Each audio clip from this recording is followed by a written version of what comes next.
Hey everyone, this is Chris, and today's episode is on self-care and self-kindness.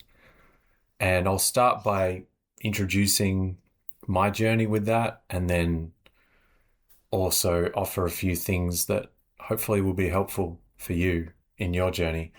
So, I certainly didn't think about self-care, self-kindness in those terms growing up. It wasn't really something I heard much at school or at home.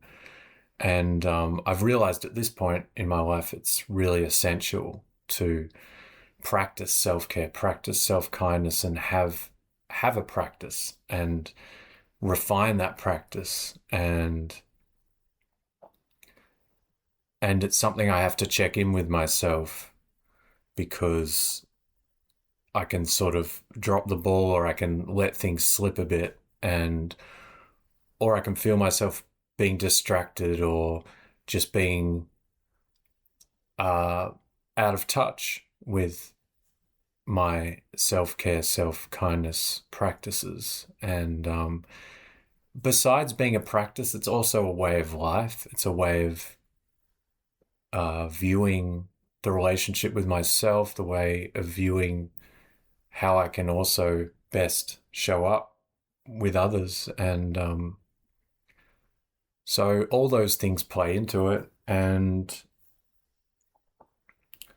I guess where I want to start, the biggest obstacle for me growing up was there was a lot of inner chaos, there was a lot of inner noise, and that took me out of the present moment a lot. And it took me out of that sort of deeper attunement to who I am, what I need, um, and what's going to be useful right now.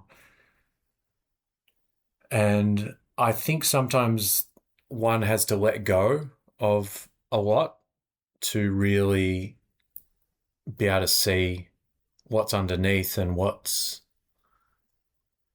really essential, and who to be able to see who I am and what really helps me deeply in who I am. And because sometimes if I'm operating on a superficial level and trying to change things on the outside or change things on the surface or tend to things on the surface, it can be a vicious cycle. And it's not until I started to let go of a lot of, I would call it peripheral uh, stuff. Um, and in other words, letting go of what's not as important or not as relevant or not as powerful or influential in my life. And that's a process, and it's a process that I'm still on to this day. And I think it can be an uncomfortable process at times, but also a very rewarding, nourishing, rewarding process, because for me, there I was sort of at a distance from a lot of what was really, truly, deeply in my heart and what I really, truly cared about. I couldn't quite reach a lot of that because there was fear. There was a lot of fear in the way. There was a fear of intimacy. There was a fear of truth. And I had to be able to work through uh, this these layers that were keeping me at a distance from those things, those important things, which is, as I mentioned, what really matters, truth and intimacy, which is my capacity, my ability to be myself and to be close to others. And I find that's a big part of self-care. And ironically, it's self-care isn't just about self. It's about looking after myself so that I can be closer to others, and that I give myself the best chance of that being a healthy experience. And yeah, so my journey with self care and self kindness, I also had a lot of inner judgment, a lot of inner critiquing. And again, a lot of that was rooted in fear. And a lot of the fear was rooted in some difficult experiences that I hadn't looked at or processed. And they go back to early childhood. And it's only in recent years that I've been able to face the impact of those experiences and how profound it was in shaping my paradigm of existence and my self-image and all of these things that constituted my personality and even my holistic well-being. I've needed to trace back in time and recover what was kind of confused or lost along the way. And so I think self-care is this journey to wholeness. Um, and wholeness in ourselves also comes from building trust with others, because that trust with others becomes a reflection of trust of self, and connection with others becomes a reflection of connection with self. And even having boundaries with others becomes a reflection of the boundaries we have in our own experience, in our own relationship with self. And I mentioned earlier about growing up and having a lot of fear and inner criticism, inner judgment. And a lot of that was I didn't have healthy boundaries. So I didn't know what to do with all of this. And I would get swamped with it, and I would get confused and lost in it all. And it was really just my hypervigilance, my protective mechanisms kind of running on overdrive. And that can create a lot of anxiety, a lot of panic. And it was really about me protecting some tender parts, some wounded parts that hadn't had a chance to heal, hadn't had a chance to express. And there was hurt that I didn't know what to do with. I didn't know where to turn. And so I'm carrying that hurt without really knowing it, because I've pushed it down. I've pushed my feelings and emotions down.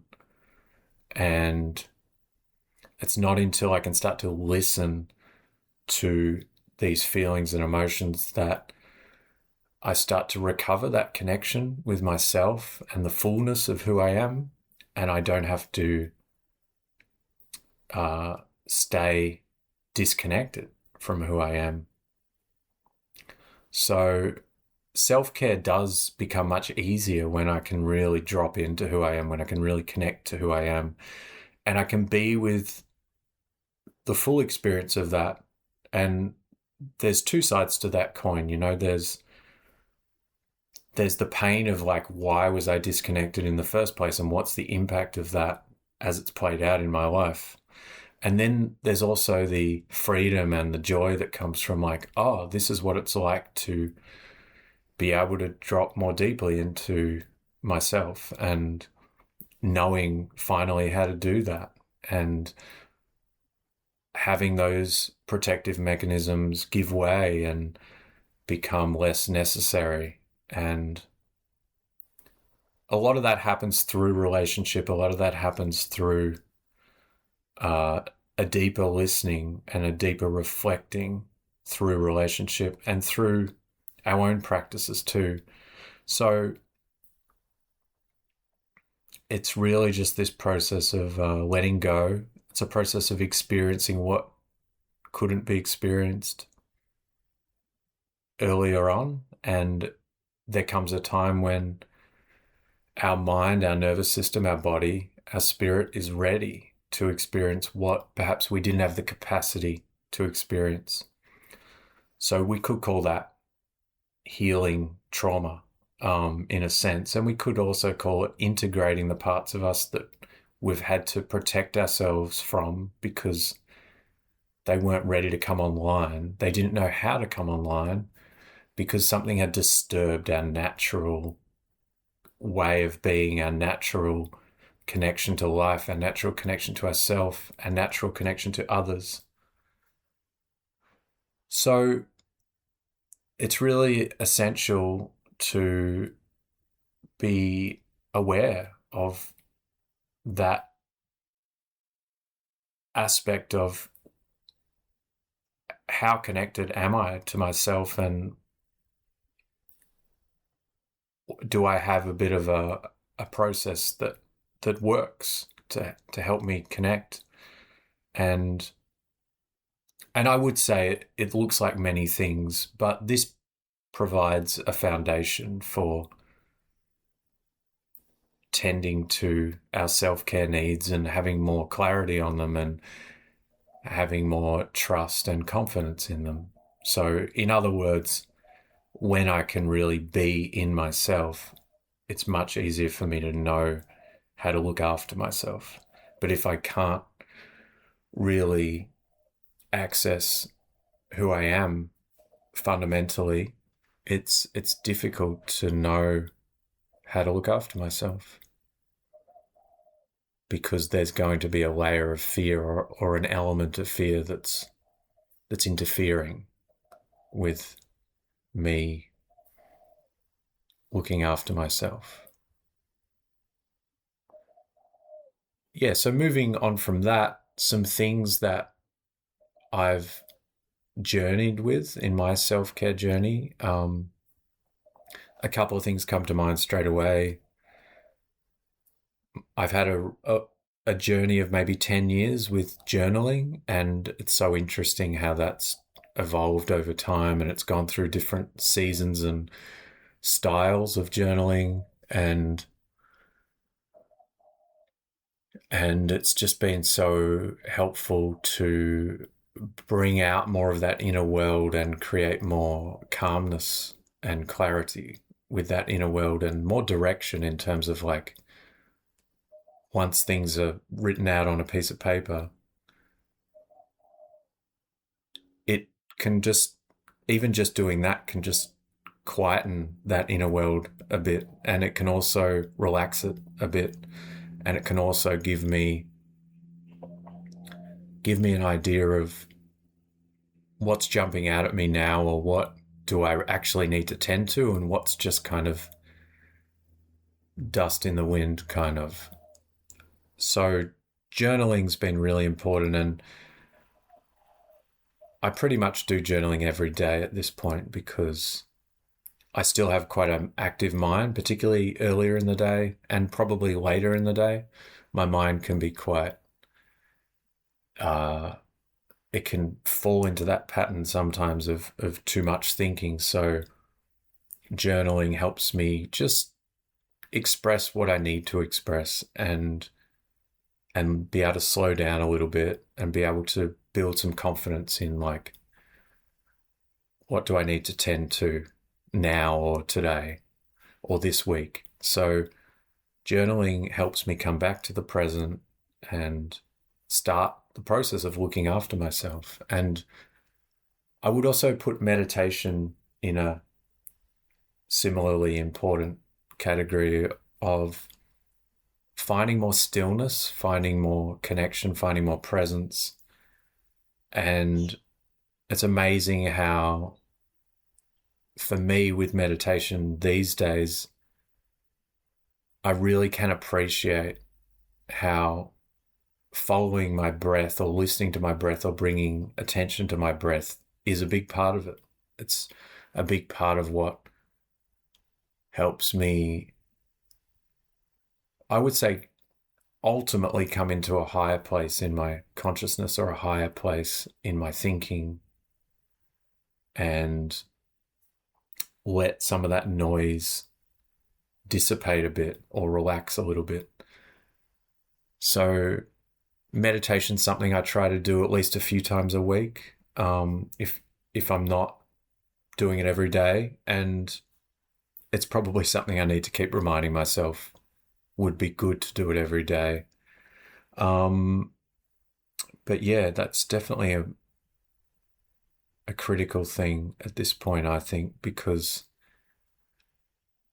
I think stillness is extremely valuable. When we have that stillness, it's so much easier to listen and listen with, there's a quality to the listening because when I have some stillness, then I'm really listening to what's really here and what really matters, or what I'm really curious about, what I'm genuinely curious about.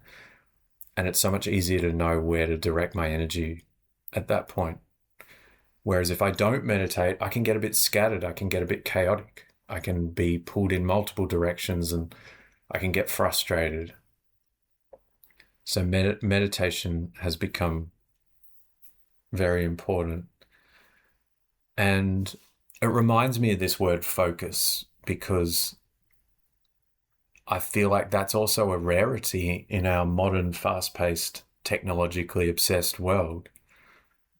Focus is so easily lost. And I think a lot of self care practices incorporate focus, whether it's a massage, whether it's touch, whether it's intimacy with someone. There's this stillness or this focus where the distractions melt away and there's less susceptibility to distraction because we're really here with ourselves, or we're really here with another person, or both. I mean, ideally both. And there's less need for distraction. There's less craving for it because there's this flow that we can get into. So I think focus is so important, and it's a lost art in our modern world. And really, distraction is a big threat to our well-being, to our happiness, and to us being able to take care of ourselves. So I'm really working on whatever it is I'm doing, having some focus. And sometimes it's more important in terms of the how I'm doing things than the what it is I'm doing. I could be washing the dishes, and if there's some focus and some stillness, it can actually be quite enjoyable. And by the same token, if I'm washing the dishes and I'd rather be doing something else, or I'm being pulled somewhere, I can't really be in the present, it becomes quite tedious and frustrating and uncomfortable. So I think focus comes to just as much about being, or even more so than doing. And I just think focus is so important when it comes to self-care, because then I can really receive whatever it is that I'm practicing or I'm experiencing. I can really let it in. I can really receive it because I'm really with it. I'm really there. I'm not divided in my attention in many ways. I have some focus. And I think it's such a valuable resource, focus, in today's times. Self-care. I think we hear those words much more these days, which is great. And it's a bit different for everyone too. So a big part of self-care is realizing that we don't want to get wrapped up in too many ideas according to other people of what self-care is. I mean, it's good to keep learning. It's good to keep being exposed to new possibilities, new ideas, but don't try to become someone that we're not, or don't try to do things that we're not ready for, or it's not the right time. Like, for example, there's a lot of people doing ice baths, or there's a lot of people doing silent retreats for multiple days, and that might be great for you right now, or it might not be great for you right now. So it's dropping this comparison as well. And that's a big part of what I talked about with distraction is it's so easy to fall into comparison because we're exposed to a million different ideas and versions of self-care these days. And we can just go down so many rabbit holes. And then the irony is we're getting further away from self-care by trying to take on everyone else's version of self-care. So I think, again, it comes back to that self-awareness and that self-listening where there's a deeper knowing in you that you'll recognize that this is what I need right now, or this isn't what I need right now. And really being honest with yourself about that. And it's the same both in your own relationship with self and also your relationship with others. It comes back to that idea of boundaries, where we have boundaries in our own world and we have them when our world is merging or being shared with others. And a lot of self-care does come back to being aware and listening to our needs and being able to build more trust in them, build more capacity to express them, to take care of them both outwardly and inwardly. And yeah, from there, self-care becomes more natural, becomes more flowing, becomes more available.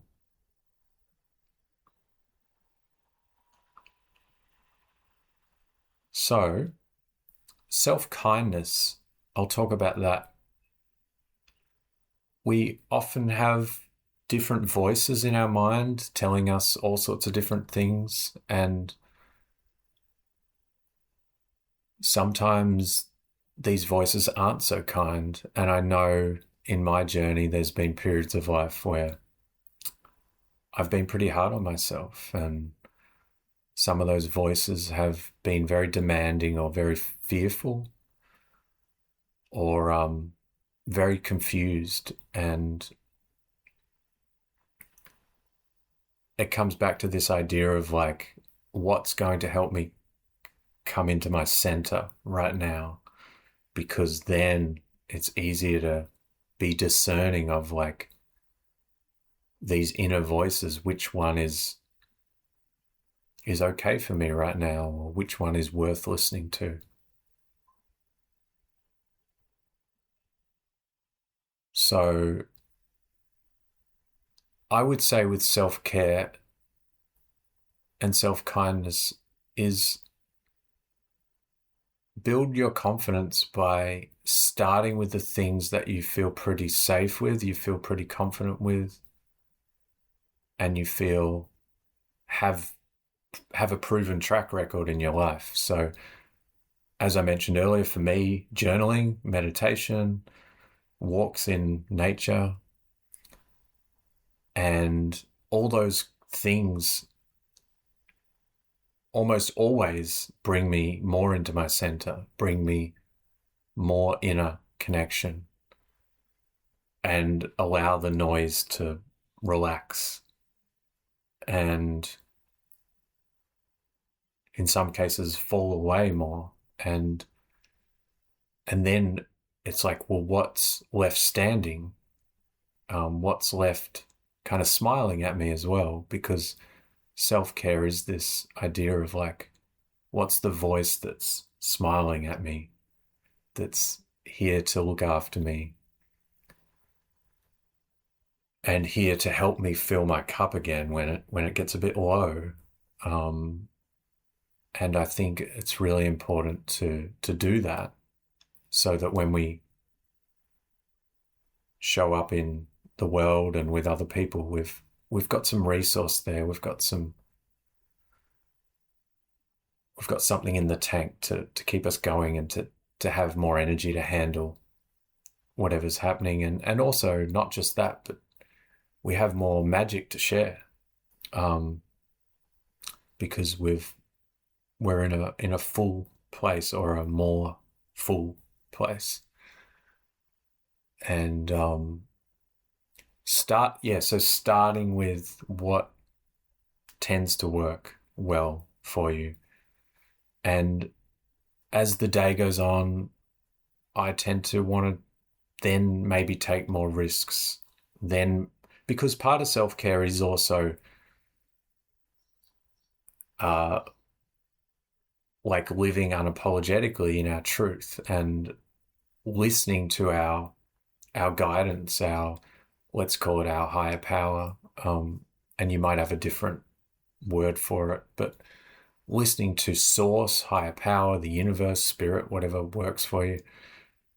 And that might take me on an adventure at times. And I kind of want to have some resourcing before I go on that adventure. So there's certain things that have a reliability to them, and a fair amount of safety to them. And I can practice those, and then I can move into the more adventurous stuff, which can also be really kind and caring to me, because it can liberate me. It can connect me to my longings and my desires and what I've been waiting for and what I've been thinking about and hoping to do. And so I need to do both of those things. I just need to listen to, where's my nervous system at? What's good for me right now? How can I just fill myself up a bit so that then I can make that phone call to that person and see if they want to go do this thing, and I'm going to be ready, you know? And yeah, so I like to think of self-care and self-kindness as there is these different gears that we can shift through, and in terms of readiness, and almost like sometimes we're just bouncing out the door and ready to go, and to follow life's beckonings and callings, and the things we've been looking forward to. And then other times where, yeah, we're looking after ourselves and preparing ourselves for what's to come, and having some really loving, nurturing ideas and practices for that. Um, yeah, I think I could go on and on about self care because there's so many facets to it, and I may do a part two um, in the future. And just for now, um, I'll leave you with this thought that we all need to prioritize our self care and our self kindness, and we all need to have some sort of foundational practices that we can rely on. And we also all need to keep exploring and expanding, and knowing it's okay to not get it right all the time. And when challenge does come up, we haven't lost all of the care and kindness. We might be reeling at times, but we haven't lost the care and kindness, and we can, having the faith that that's still there, and it will come back around, even if it seems like it's missing in action at times. So definitely embracing your version of self-care, self-kindness. And I know for me, one of the things I do for self-kindness is just a bit of gentle touch. Like I could start with my arms and my legs and just connecting to that sensual part of me tends to calm my nervous system, tends to calm my system. And it could be when I was growing up, I didn't engage in as much touch as I would have liked. And I didn't really know I was at a deficit with that, because there was And maybe I'll get into this in a future episode, but there was a reason that I didn't necessarily feel totally safe having physical connection. And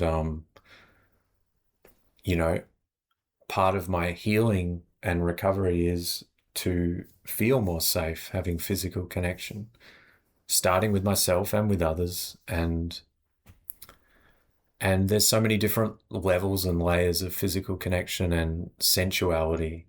Um, and it's actually probably something that doesn't get talked enough about, I feel, in our culture, in our society. But it can be really healing. It can be really grounding. It can bring me into the present moment. It can help me, my thoughts become much more peaceful and caring and kind, and some of that inner criticism and inner judgment and that, like, oh, what am I doing? I should be doing this, or I should be doing that, or I've got to fix this or fix that. A lot of that stuff fades when I'm really present and connected in my body. And part of that is a bit of gentle touch at times, just to connect that sensuality which we all have. And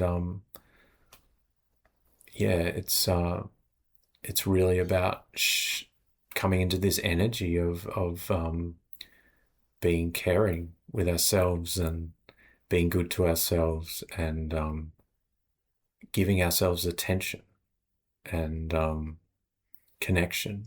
And it's amazing what can happen from that place. So that's enough for now, but I'd love to continue this discussion on self care, self kindness, and in the meantime, keep following what is working for you. And also, yeah, don't be afraid to, when you're ready, step into things that are beckoning your attention or excitement or joy. Yeah. So look after yourself and look forward to seeing you again soon.